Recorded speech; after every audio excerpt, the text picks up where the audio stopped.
नमस्कार विद्यार्थी मित्रांनो. केटेचे महाविद्यालय राज्यशास्त्र विभाग एम ए भाग 1 सेमिस्टर 1 या वर्गासाठी मी आपणा सर्वांचं स्वागत करतो. विद्यार्थी मित्रांनो, मागील भागामध्ये आपण मॅकियावेली या इटालियन युरोपियन विचारवंताचे जो आधुनिक विचारवंत म्हणून गणलेला आहेत त्या विचारवंताचे आपण धर्म आणि नैतिकता याविषयी विचारांची माहिती घेतलेली आहे. आजच्या भागात आपण मॅकियावेलीने मांडलेले राज्यासंबंधीचे जे विचार आहेत त्या संदर्भात जाणून घेणार आहोत. खरं तर निकोलो मॅकियावेलीने त्याचे राज्यासंबंधीचे जे विचार आहेत ते परखडपणे मांडलेले आहेत आणि त्याचा जो जगविख्यात असा प्रसिद्ध असा जो ग्रंथ आहे तो म्हणजे दी प्रिन्स.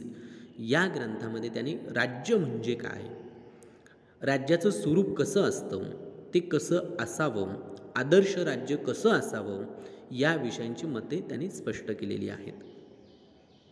मॅकियावेलीच्या अगोदर ह्या प्रकारचा जो विचार आहे तो प्लेटो, ॲरिस्टॉटल या ग्रीक विचारवंतांनी राज्य ही संकल्पना स्पष्ट केलेली होती. सॉक्रेटिस आणि ॲरिस्टॉटलने राज्य हे नैसर्गिक संस्था आहेत असं मत मांडलं होतं. सामाजिक सुरक्षिततेच्या दृष्टिकोनातून राज्याचा उदय झालेला आहे. परंतु ॲरिस्टॉटलच्या मते राज्य हे मानवाच्या गरजा पूर्ण करण्यासाठी आणि राहणीमान टिकून राहावं यासाठी निर्माण झालेलं आहे असं ॲरिस्टॉटल सांगतो. म्हणजे ॲरिस्टॉटल व सॉक्रेटिस यांच्या मताचा मॅकियावेलीवर आपल्याला प्रभाव पडलेला दिसून येतो. म्हणून मॅकियावेलीचे राज्याचे विचार जेव्हा आपण अभ्यासतो तेव्हा हा प्रभाव दिसतो. राज्याचं स्वरूप त्यासंबंधीचे विचार स्पष्ट करताना मॅकियावेलीने मानवी वर्तनाला पायाभूत मानलेले आहेत आणि मग राज्याच्या उत्पत्तीविषयी त्यांनी स्वतंत्र असे विचार मांडलेले दिसतात. आपण मागील भागामध्ये मॅकियावेलीचे मानवी वर्तनाबद्दल, मानवी स्वभावाबद्दलचे विचार काय होते ते जाणून घेतलेले आणि तो विचार मॅकियावेलीने मूलभूत पायाभूत मांडला आणि मग त्याचा आधार घेऊन त्यांनी राज्याची उत्पत्ती कशी झाली याविषयी त्यांनी स्वतंत्र असे विचार मांडले. आता मॅकियावेलीने राज्याची जी वेगवेगळी वैशिष्ट्य सांगितलेली आहेत त्याच्यामध्ये राज्याची निर्मिती ही कृत्रिम असून मानवाच्या ती स्वार्थी प्रवृत्तीतून निर्माण झालेली आहेत. राज्य हे काही नैसर्गिक वगैरे नाही आहेत, ते कृत्रिम आहेत, माणसाने निर्माण केलेलं आहेत. आणि का निर्माण केलं तर त्याच्या पाठीमागे माणसाची स्वार्थी प्रवृत्ती आहेत असं मॅकियावेली म्हणतो. त्याच्यामध्ये राज्य हे मानवाने आपल्या स्वार्थापोटी निर्माण केलेलं आहे. समाज आणि राज्य निर्माण होण्यापूर्वी अराजकतेची परिस्थिती होती आणि या काळात मानवाचं जीवन हे संघर्ष दुःखाने भरलेलं होतं. राज्यसंस्था निर्माण होण्याची जी अगोदरची किंवा समाज निर्माण होण्याच्या आधीची जी परिस्थिती ती परिस्थिती अत्यंत अराजकतेची, संघर्षाची होती. तिथे केवळ संघर्षमय जीवन आणि दुःखाने भरलेले जीवन मानवाच्या वाटेला येत होतं. सर्वत्र अंधकार पसरलेला होता. कोणालाही जीविताची किंवा संपत्तीची सुरक्षितता होईल असं वाटत नव्हतं. पण जनतेचं जीवन हे अगदी मरणासमान झालेलं होतं असं मॅकियावेली म्हणतो. आणि मग यामुळे समाजात निराशेचं वातावरण पसरलेलं होतं. मग ही अवस्था दूर करण्यासाठी समाजातील काही व्यक्तींना योग्य समाजव्यवस्था तयार करण्यासाठी सांगितलं गेलं. यात सर्वांचं हित जपण्याचा प्राधान्य द्यावे असं ठरवलं गेलं आणि त्यातून राज्यसंस्था निर्माण केली गेली. म्हणजे मनुष्याने राज्यव्यवस्था निर्माण केली, यामागे मनुष्याची जी भूमिका दिसते ती स्वार्थी आहेत असं मॅकियावेलीचं म्हणणं होतं. मॅकियावेलीचे काही त्याने राज्याविषयीची वैशिष्ट्ये सांगितलेली आहेत. तो म्हणतो की समाजाकडून राज्यसंस्थेची निर्मिती झालेली आहे. म्हणजे राज्याचा मुख्य दृष्टिकोन हा काय आहे तर मानवाच्या दृष्ट प्रवृत्तींवर नियंत्रण ठेवणं आणि लोकांच्या जीविताचं व संपत्तीचं रक्षण करणं हाच असावा असं ठरवलं गेलं. मॅकियावेलीच्या मते राज्याची स्थापना मानवाने आपल्या सोयीसाठी केलेली आहे आणि मॅकियावेलीच्या अगोदर राज्याचा जो निर्मितीचा जो सिद्धांत मांडला गेला मध्ययुगीन काळामध्ये तो राज्य निर्मितीचा दैवी सिद्धांत आपल्याला असले. दैवी सिद्धांताचा राज्य हे ईश्वराने, परमेश्वराने, देवाने निर्माण केलेलं आहे वगैरे वगैरे. दैवी सिद्धांत म्हणजे काय तर राज्याच्या निर्मिती, राज्यसंस्थेची निर्मिती ईश्वराकडून मानवाचं रक्षण करण्यासाठी झालेली आहेत. असा त्याचा अर्थ घेतला. पण मॅकेविली हा पूर्णपणे आस्तिक नव्हता किंवा तो पूर्णपणे नास्तिकही नव्हता. त्याने या सिद्धांताला विरोध केला आणि या विरोधाला आणखीन एक आधार होता, तो म्हणजे त्याचं म्हणणं की जर राज्य देवाने निर्माण केलं असेल तर मानवाची निर्मिती देखील देवानेच केलेली आहे असं गृहीत धरावे लागेल. आणि जर मानवाची निर्मिती देवाने केलेली आहे तर मग मानवाची वृत्ती ही परमार्थी, सहकार्याची, शांततेची असायला पाहिजेत. मग अशी परिस्थितीमध्ये अराजक निर्माण कसं काय होणार? ते निर्माण होणार नाही. मग व्यवस्था निर्माण करायची गरजच पडणार नाही. हा दृष्टिकोन जर विचारात घेतला तर काही काळ तो मान्य केला तर मॅकेविलीने राज्य निर्मितीचा जो दृष्टिकोन प्रकट केलेला आहे त्याला कोणताच आधार राहणार नाही. पण एकंदर तत्कालीन परिस्थितीचा विचार केला तर इटलीतील अराजकतेची परिस्थिती निर्माण झालेली होती आणि मग अशा व्यवस्थेत गरज निर्माण झाली ज्याद्वारे माणसाला सुरक्षितता वाटेल, माणसाला सुखी जीवन जगता येईल अशा व्यवस्थेची गरज निर्माण होते. म्हणून मॅकेविली सांगतो की मानवाने राज्य ही संकल्पना स्वार्थाच्या पोटी आणि स्वतःच्या सोयीसाठी केलेली आहे, ती दैवी वगैरे नाही. म्हणून समाजाने राज्यसंस्था निर्माण केलेली आहे. दुसरी गोष्ट, व्यक्तीपेक्षा राज्यसंस्था ही श्रेष्ठ आहेत असं मॅकेविलीचं म्हणणं होतं. कारण त्याच्यामध्ये राज्य हे व्यक्तीचा समुच्चय आहेत आणि व्यक्तीचा समुच्चय असून व्यक्तीच्या गुणांप्रमाणेच राज्याचे देखील गुण असतात. म्हणजे मानवी समुदायात राज्य ही सर्वश्रेष्ठ संकल्पना आहेत आणि त्यामुळे व्यक्ती महात्म्यापेक्षा राज्य महात्म्य श्रेष्ठ ठरतं, व्यक्तीपेक्षा राज्य श्रेष्ठ असतं असं मॅकेविली म्हणतो. राज्य ही एक कल्याणकारी संस्था असून राज्य हितामध्येच व्यक्तीचं हित समाविष्ट असतं. राज्याचं आधिपत्य सर्व व्यक्ती आणि संस्थांनी मान्य केलं पाहिजेत. एवढंच नव्हे तर राज्य हित साधायचं असेल तर इतर संस्थांनी कल्याणकारी राज्यावर भर दिला पाहिजेत. संस्थांचं यशापयश हे त्यांच्या कार्यपद्धतीवर अवलंबून असतं, पण राज्य हे स्वतंत्र असल्यानं ते कोणाला जबाबदार असत नाही. नीती, धर्म, दर्जा यांच्यापेक्षा ते राज्याचा दर्जा मात्र सर्वश्रेष्ठ असतो. म्हणून व्यक्तीपेक्षा राज्य हे श्रेष्ठ आहेत किंवा राज्यसंस्थेतील इतर सर्व संस्था, मग ते कुटुंब संस्था, धर्मसंस्था या सर्वांपेक्षा राज्य हे श्रेष्ठ असतं असं मॅकेविली म्हणतो. कारण ते स्वतंत्र आहेत, ते कोणाला जबाबदार असणार नाही. तिसरं असं की मॅकेविलीच्या मते व्यक्ती वर्तनाच्या बदलानुसार राज्यसंस्था देखील बदलत असते. कारण मॅकेविली असं म्हणतो की राज्य ही संकल्पना परिवर्तनशील आहेत, म्हणजे परिस्थितीनुसार त्यात बदल होतो व या संकल्पनेत होणारा बदल हा विशिष्ट क्रमानेच होत असतो. या बदलात व्यक्तीचे बदलणारे जे वर्तन आहेत हे वर्तन ह्या बदलाला कारणीभूत असतं असं मॅकेविली म्हणतो.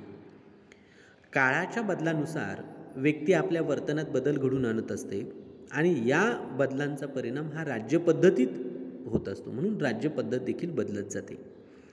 मानवी वर्तनाच्या बदलानुसार राज्याची प्रगती होते, काही काळानंतर ते लयाला जातं, परत व्यक्ती वर्तनाच्या बदलांमुळे राज्याचा विकास होतो असं मॅकेविलीचं म्हणणं होतं. म्हणून मॅकेविलीने राज्यसंस्था ही कृत्रिम ठरवली आणि तिचा आधार मानवी वर्तन, मानवी स्वभाव हा त्यामध्ये ठरवलेला आपल्याला दिसून येतो. मॅकेविलीने राज्याचे काही प्रकार केलेले आहेत. तो राज्याचं विभाजन 2 प्रकारे करतो. एक मॅकेविलीच्या मते एक राज्य असतं ते म्हणजे शक्तिशाली राज्य आणि दुसरं असतं ते म्हणजे दुर्बल स्वरूपाचं राज्य.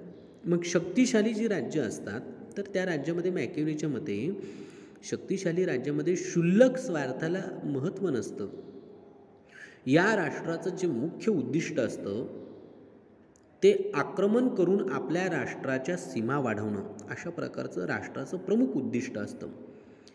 युद्ध आणि संघर्ष ही या राज्याची मुख्य हत्यारे असतात. अशा राज्यात एकता आणि स्थैर्य हे दीर्घकाळ टिकतं. म्हणजे थोडक्यात मॅकियावेलीला ग्रीक काळामध्ये जे स्पार्टा नगर राज्य होतं त्या प्रकारचं त्याला शक्तिशाली राज्य वाटतं. आणि ह्या अशा शक्तिशाली राज्यामध्ये क्षुल्लक स्वार्थी स्वार्थाला अजिबात महत्त्व नसतं. तिथे राष्ट्रहित महत्त्वाचं मानलं जातं. राष्ट्र सदैव आक्रमणासाठी तयार असतं. युद्ध संघर्ष ही राज्याची हत्यारं असतात आणि त्यामुळे राज्यामध्ये एकता असते, स्थैर्य असतं आणि हे दीर्घकाळ टिकतं. राज्याला स्वतःच्या सीमा वाढवणं असा राज्याचा मुख्य उद्देश असतो. आणि दुसरं मॅकियावेली म्हणतो की दुर्बल राज्य असतात. दुर्बल राज्यामध्ये मॅकियावेली म्हणतो की नेहमीच अराजकता असते. तिथे अगदी क्षुल्लक गोष्टींवरून, कारणांवरून ही राज्य एकमेकाशी भांडत असतात. त्यांच्या युद्धाबद्दल उदासीनता असते. अंतर्गतच त्यांच्यात इतका वाद असतो, इतके क्षुल्लक कारणावरून त्यांच्यात संघर्ष असतात की युद्ध करणं आणि राष्ट्राची उद्दिष्ट साध्य करणं याच्याबद्दल त्यांच्यात प्रचंड प्रमाणात उदासीनता असते. अशा प्रकारच्या राज्यामध्ये ना एकता असते, ना संघटना असते. या सगळ्या गोष्टींचा अभाव तिथे आढळतो आणि संघटनांचा अभाव असल्यानं ही राज्य जिंकून काबीज करणं सहज शक्य होतात. या प्रकारच्या राज्यामध्ये स्वार्थ हा एक प्रकारचा सर्वत्र बोकाळलेला असतो. ही राज्य अस्थिर स्वरूपाची असतात असं मॅकियावेलीने सांगितलेले आहेत. आणि म्हणून मॅकियावेलीच्या मते राज्यासंबंधीचा जो मॅकियावेलीने मांडलेला जो विचार आहे तो विचार मांडताना जागतिक घडामोडींचा विचार केलेला आहे असं दिसून येत नाही. कारण त्याच्या या विश्लेषणात यथार्थता आढळून येत नाही, वस्तुस्थिती आढळून येत नाही. त्याने हा जो विचार मांडलेला होता तो विचार इटलीतील अंतर्गत परिस्थितीचा विचार लक्षात घेऊन त्याने हा केलेला आहे. त्यामुळे राज्य या संकल्पनेचा व्यापक दृष्टिकोनाचा मॅकियावेलीच्या विवेचनामध्ये, विचारांमध्ये अभाव असल्याचं आपल्याला दिसून येतं. म्हणून त्याने राज्य जी संकल्पना ज्या अर्थाने त्यांनी मांडलेली आहे ती मर्यादित अर्थ त्याचा दिसून येतो. मॅकियावेलीने एवढंच नाही, पुढे जाऊन राज्यांचं वर्गीकरण कसं असेल याविषयी सुद्धा त्याने त्याच्या दी प्रिन्स या ग्रंथामध्ये स्पष्ट केलेलं आहे. तसेच डिस्कोर्सेस या ग्रंथामध्ये त्याने राज्य पद्धतीविषयी विस्तृत चर्चा केलेली आहे. मॅकियावेलीने जे राज्याचं वर्गीकरण केलेलं आहे त्यावर ॲरिस्टॉटल या ग्रीक विचारवंताचा, तत्ववेत्त्याचा प्रभाव असल्याचं स्पष्ट आढळून येतं. कारण राज्यसंस्थेचं वर्गीकरण सर्वसाधारणपणे 2 गटात करून, म्हणजे अगदी ॲरिस्टॉटलसारखं त्याचं राज्याचं शुद्ध स्वरूप आणि त्याचं भ्रष्ट स्वरूप याचा आधार घेतला आणि मग गुणतत्व आणि संख्यातत्व, शुद्ध प्रकारामध्ये 3 प्रकार आणि भ्रष्ट प्रकारातले 3 प्रकार असे त्यांनी एकूण 6 प्रकार मांडलेले आहेत. आता या प्रकार पाडण्याचा मॅकियावेलीचा हेतू हा आदर्श राज्य कोणतं हे सांगण्याचा त्याच्यामध्ये दिसतो. आणि म्हणून मॅकियावेलीच्या या वर्गीकरणावर सिसरो आणि पोलिसियस यांच्या विचारांचा देखील प्रभाव आपल्याला असल्याचं दिसून येतं. आता मॅकियावेलीने शुद्ध प्रकारमध्ये राजतंत्रात अनुवंशिक आणि कृत्रिम असे 2 प्रकार असतात. त्यानंतर कुलीन तंत्र आणि प्रजातंत्र. आणि भ्रष्ट किंवा त्याला विकृत प्रकार जे म्हणतो आपण त्यामध्ये एकतंत्र, धनिक तंत्र आणि लोकशाही अशी प्रकार त्यांनी सांगितलेले आहेत. आता शुद्ध प्रकाराचं जे स्वरूप आहेत मॅकियावेलीच्या दृष्टिकोनातून राजतंत्र, कारण मॅकियावेलीचा द प्रिन्स या ग्रंथात मॅकियावेलीने राजतंत्राचं वर्णन केलेलं आहे आणि या वर्गीकरणात त्याने राजतंत्राचे 2 प्रकार मांडतो, एक अनुवंशिक स्वरूपाचं आणि कृत्रिम स्वरूपाचं. मॅकियावेलीच्या मते अनुवंशिक राजसत्तेत राजसत्ता ही वंश परंपरागत पद्धतीने मिळत असते. राजसत्ता कोणत्या देशात सर्वश्रेष्ठ ठरेल याचं वर्णन मॅकियावेली जेव्हा त्याच्या दी प्रिन्स या ग्रंथात करतो तेव्हा त्याच्या मते ज्या देशात राष्ट्रहितापेक्षा व्यक्तिगत हित महत्त्वाचे मानले जाते, स्वार्थ बोकाळलेला असतो, चारित्र्यहीन समाज असतो, अशा राज्यात किंवा अशा देशात राजसत्ता ही महत्त्वाची असते. कारण राजतंत्र पद्धतीत सत्ता ही निरंकुश स्वरूपाची असते. ज्या काळात त्याने हे वर्गीकरण केलेलं होतं त्यावेळी त्याच्या डोळ्यासमोर इटलीची समाजव्यवस्था असल्याचं दिसतं. कारण त्याने स्पष्ट म्हटलेलं होतं की इटलीला एक सामर्थ्यशाली बनवण्यासाठी निरंकुश राजसत्तेचं प्रतिपादन त्याने केलेलं दिसतं. राज्याच्या सुरक्षिततेसाठी राजाने नैतिक, अनैतिक, योग्य, अयोग्य, उचित, अनुचित यांचा विचार करू नये असं मॅकियावेली म्हणतो. राजतंत्रातील 2 प्रकारांपैकी कृत्रिम राजतंत्र हा प्रकार मॅकियावेलीने परिणामकारक राज्यप्रकार मानलेला दिसतो आणि या प्रकाराला तो निर्वाचित राजतंत्र असंही आपण त्याच्यामध्ये म्हणतो. म्हणून हा प्रकार त्याच्या दृष्टीनं अधिक चांगला आहे. दुसरा जो त्याने शुद्ध प्रकार जो सांगितला तो म्हणजे कुलीनतंत्र. मॅकियावेली कुलीन तंत्रावर त्याने टीका केलेली आहे, कारण त्याच्या मते कुलीन तंत्रामुळे मॅकियावेलीमध्ये इटलीचं अधपतन त्याने मॅकियावेलीने स्वतःने पाहिलं होतं आणि म्हणून तो कुलीन तंत्राचा कट्टर विरोधक असल्याचं दिसून येतं. कुलीन तंत्रामुळे मॅकियावेलीमध्ये भ्रष्टाचार मोठ्या प्रमाणावर निर्माण होत असतो. मुळात इटलीच्या विभाजनाला हे कुलीन तंत्रच कारणीभूत आहेत अशा प्रकारची धारणा त्याची तयार झालेली होती. या तंत्रात राज्याचा गाडा हाकणारे जे लोक असतात ते मुठभर लोक असतात आणि ते स्वतः चैनी ऐषारामी जीवन जगत असतात. त्यांना जगण्यासाठी कोणतेच श्रम करावं लागत नाही. दुसऱ्यांच्या जीवावर ते विलासी असं जीवन जगत असतात आणि हे पाहून मॅकियावेलीने कुलीन तंत्राला प्रचंड असा विरोध केलेला दिसतो. या पद्धतीत राज्यकर्त्यांमध्ये संघर्ष चालत होता. अशा वातावरणात इटलीचा विकास आणि संघटन होणं शक्य नव्हतं. तसेच या पद्धतीत ज्यांच्या हाती सत्ता होती त्यांच्यात फुटीर प्रवृत्ती होती. म्हणजे इटलीचा विकास आणि संघटन जर साधायचं असेल तर कुलीन तंत्र उपयोगी पडणार नाही. कुलीन तंत्राला पर्याय म्हणून त्याने राजतंत्राचं समर्थन मॅकियावेलीने केलेलं आहे. राजतंत्रात सत्तेचं केंद्रीकरण झालं असल्याने लोकांच्या वर्तनावर नियंत्रण ठेवता येणं शक्य असतं. अशा परिस्थितीत विकास साधणं शक्य असतं आणि असं मत जेव्हा मॅकियावेली मांडतो तेव्हा तो कुलीन तंत्राचा विचार करताना मॅकियावेलीने इटली बाहेरचं जग कोणत्या स्वरूपाचं आहेत याचा विचार केलेला फारसा दिसत नाही. ही एक मर्यादा म्हणून आपण लक्षात घेऊ शकतो. तिसरा प्रकार त्याने सांगितलेला आहे तो म्हणजे प्रजातंत्राचा. मॅकियावेलीच्या मते प्रजातंत्र हे गणतंत्र म्हणून ओळखलं जातं आणि त्याने त्याच्या डिस्कोर्सेस या ग्रंथात त्याने प्रजातंत्राचं महत्त्व स्पष्ट करून सांगितलेलं आहे. व्यक्ती विकासासाठी प्रजातंत्रात अनुकूल वातावरण निर्माण करून दिलं जात असल्याने प्रजातंत्र ही सर्वश्रेष्ठ राज्यपद्धती आहे असं मॅकियावेलीने मत मांडलेलं आहे. या प्रकारच्या राज्यपद्धतीत प्रत्येक व्यक्तीला राज्यकारभारात सहभाग घेता येतो. प्रजातंत्रात व्यक्ती राजकीयदृष्ट्या जागृत असते. संपत्तीच्या वितरणातील असमानता दूर करण्याचा प्रयत्न केला जातो. लोकमताचा आदर केला जातो. सहकार्याची भावना प्रबळ असते. या सर्व दृष्टिकोनातून प्रजातंत्र हे सर्वश्रेष्ठ आहेत असं तो मानतो. आणि म्हणजे प्रजातंत्रामध्ये राजतंत्रापेक्षा भ्रष्टाचाराचं प्रमाण कमी असतं. असं जरी असलं तरी मॅकियावेलीने प्रजातंत्र पद्धतीचे काही दोष देखील सांगितलेले आहेत. प्रजातंत्रात संकटाचा सामना करण्याची ताकद नसते, कारण सामाजिक संघटन हे परिणामकारक नसल्यानं राष्ट्रीय एकात्मता ही अभावानंच आढळते असं मॅकियावेलीचं म्हणणं होतं. धर्म, भाषा यासारख्या घटकांमुळे प्रजातंत्रात भांडणे निर्माण होतात असंही तो सांगतो. हे झालं मॅकियावेलीने शुद्ध प्रकारचं केलेलं त्याने हे वर्णन होतं. त्याने जे विकृत प्रकार सांगितलेले आहेत, विकृत राज्यपद्धतीचे विकृत स्वरूप स्पष्ट करताना तो एकतंत्र पद्धत, धनिक तंत्र पद्धत आणि लोकशाही पद्धत यांचा त्यांनी विचार केलेला आहे. एकतंत्र म्हणजे या पद्धतीत राज्याचा कारभार एकाच व्यक्तीच्या हातात असल्याने राष्ट्रहितापेक्षा व्यक्तिगत हिताचा विचार जास्त होत असतो असं त्याचं म्हणणं होतं.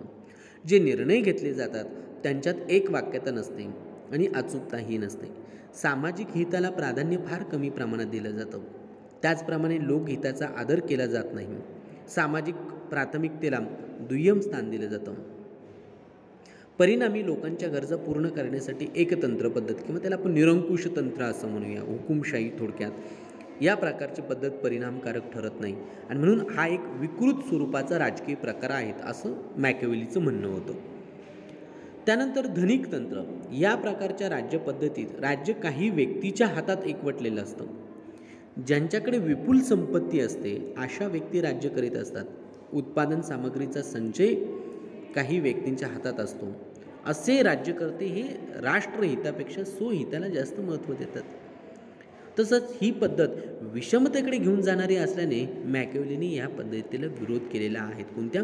धनिक तंत्र या पद्धतीला. आणि शेवटची तो सांगतो की लोकशाही पद्धत. मॅकियावेलीचं म्हणणं लोकशाही ही राजेशाहीपेक्षा कधीही चांगलीच, कारण जनता ही राजापेक्षा शहाणी असते असं मॅकियावेलीने त्याच्या डिस्कोर्सेस या ग्रंथात नमूद करतो. यात जनमताचा आदर जरी केला जात असला तरी मॅकियावेलीच्या मते व्यक्ती स्वातंत्र्यामुळे व्यक्तीच्या वर्तनावर नियंत्रण ठेवता येणं शक्य नसतं आणि हे शासन संस्थेपुढे त्यातून अनेक समस्या निर्माण होऊ शकतात. साधन संपत्तीचं विकेंद्रीकरण झाल्याने विषमतेचं प्रमाण कमी होऊ शकतं. लोकांच्या राहणीमानात सुधारणा घडवून आणता येत असल्या तरी ही राज्यपद्धत देखील भ्रष्ट स्वरूपाची आहेत असं मॅकियावेलीचा समज होता.